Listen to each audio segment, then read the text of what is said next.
Bij de A-finale aangekomen bij de boys 12 en girls 13 jaar. Tegen de plank staan ze klaar. Voor de Wheelies uit Baren, Sal Meijers. Lokaal favorietje hier voor de Uithoornse WTC, Jochem van der Wijgaard. Voor Barendrecht, Boyd Visser. Nog een lokaal favorietje hier van de UWTC, Tonko Klein, Gunnewiek. Nog een UWTC'er, Max de Bij. Voor Soetermeer, de dame in dit geweld, Bailey Hogendoren. Voor UWTC tegen de plank, Brian Boomkens. En voor de boscrossers, de laatste man tegen de plank, Roy Kater.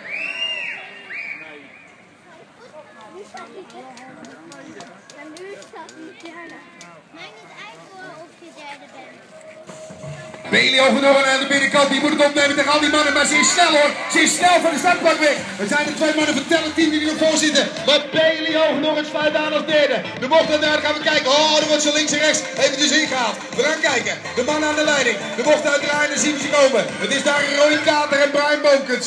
Zij op die grote bulten. Maar de mannen van UWTC, ja, die zitten op het vinkertouw. Die komen dichterbij. En daar gaat er een mannetje komen hoor. Die duikt naar voren toe. En die gaat er vandoor met de eerste plaats. Het is daar Max de Bij. Max de Bij verrast de mannen van het tellerteam. En die rijdt weg bij het geweld. Daartussen hier genesteld zit ook nog Tonko Klein Gunnewiek. Die zit op een vierde plaats. En dan wordt hij weer ingelopen. Ingelopen, Max de Bij terug naar een tweede plaats. Maar dit is ineens Brian Boomkens die er vandoor gaat met die eerste plaats. Natuurlijk ook voor UWTC.